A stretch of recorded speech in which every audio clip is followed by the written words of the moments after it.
मित्रांनो, जर का तुम्ही नवीन नवीन कलाकार असाल, ऍक्टर असाल, तर अनेक वेळी अनेक शूटिंगच्या सेट्सवर, स्टुडिओमध्ये तुम्हाला हा प्रश्न विचारला गेला असेल, कार्ड आहे का तेरे पास? कार्ड आहे का तुझ्याकडे कार्ड?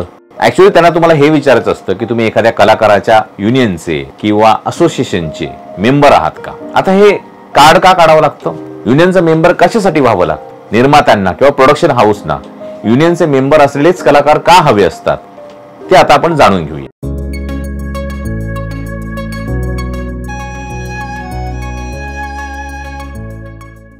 पहिला मुद्दा आहे सेफ्टी अँड इन्फॉर्मेशन.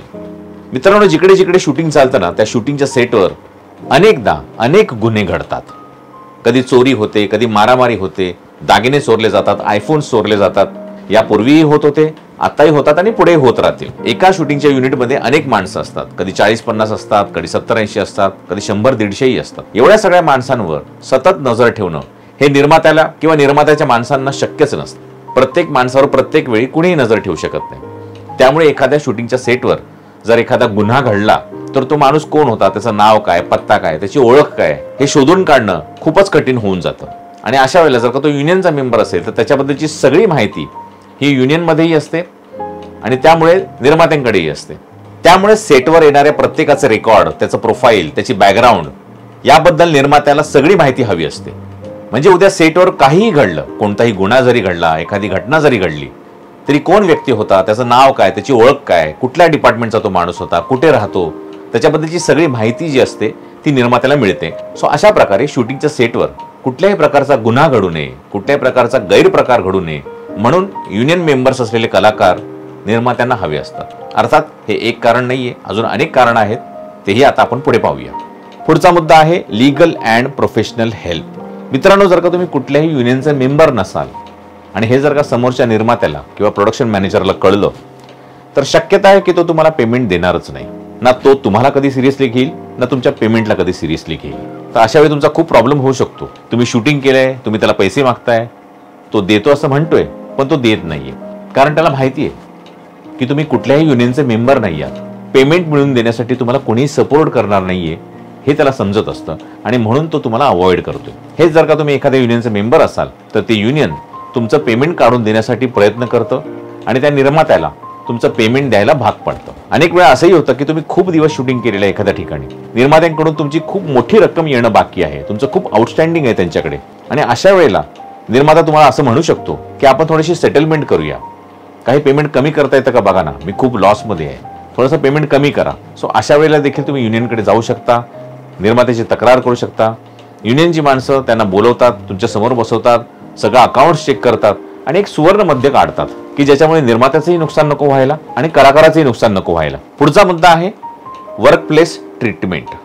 म्हणजेच तुम्ही जिथे काम करता तिथे तुम्हाला ट्रीटमेंट कशी दिली जाते, तुमच्याबरोबर वर्तणूक कशी केली जाते, ते फार महत्त्वाचं आहे. आपल्या मेंबर्सना वेगवेगळ्या शूटिंगच्या ठिकाणी, वेगवेगळ्या सेटवर कशा पद्धतीची वर्तणूक दिली जाते यावरही युनियनचं बारीक लक्ष असतं. कलाकाराला सेटवर देण्यात येणारी वागणूक जर का चांगली नसेल, त्याला निर्मात्याकडून शूटिंग सेटवर त्रास देण्यात येत असेल किंवा त्याच्याशी गैरवर्तणूक होत असेल तर अशा वेळेलाही युनियन तुमच्या कामाला येते.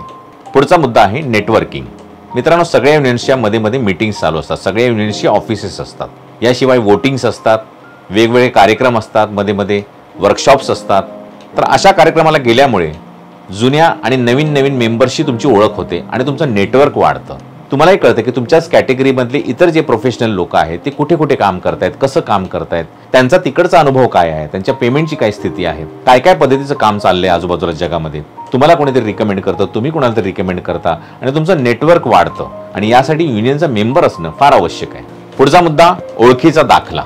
युनियनचं कार्ड काढल्यामुळे तुम्ही त्या इंडस्ट्रीचा भाग होऊन जाता. जर का तुम्ही ऍक्टरचे कार्ड काढले तर तुम्ही फक्त ऍक्टर्सच्या युनियनचे मेंबर असत नाही, तुम्ही फिल्म आणि टेलिव्हिजन इंडस्ट्रीचा एक भाग होऊन जाता. ती तुमची ओळख बनून जाते. उद्या तुम्ही कुठेही गेलात, रात्री अपरात्री परत येत असताना कोणी विचारलं की तुम्ही काय करता, पोलिसांनी थांबवलं, कुठून आला, काय करतोस, तर तुम्ही ते कार्ड दाखवू शकता आणि त्यामुळे त्यांनाही कळू शकतं की अच्छा, तुम्ही या फिल्म इंडस्ट्रीमध्ये काम करताय आणि तुम्ही या डिपार्टमेंटमध्ये काम करताय. कोणी कलाकार असू शकतं, कोणी ॲक्टर असू शकतं, कोणी मेकअप पण असू शकतं, कोणी हेअर ड्रेसर असू शकतं, कोणी असिस्टंट डायरेक्टर असू शकतं. जर का त्यांच्याकडे कार्ड असेल तर ती त्यांची ओळख असते की आम्ही या इंडस्ट्रीमध्ये, या फिल्म अँड टेलिव्हिजन इंडस्ट्रीमध्ये या डिपार्टमेंटमध्ये काम करतोय. या व्यतिरिक्त अनेक कारणं असू शकतात की ज्याच्यामुळे कार्ड काढणं, युनियनचा मेंबर होणं हे फार आवश्यक आहे. पण मी हे सगळे महत्त्वाचे मुद्दे तुम्हाला सांगितले, मेन मुद्दे तुम्हाला मी सांगितले. हा व्हिडिओ कसा वाटला, ही माहिती जी तुम्हाला मी सांगितली ती तुम्हाला कशी वाटली मला कमेंटमध्ये नक्की सांगा.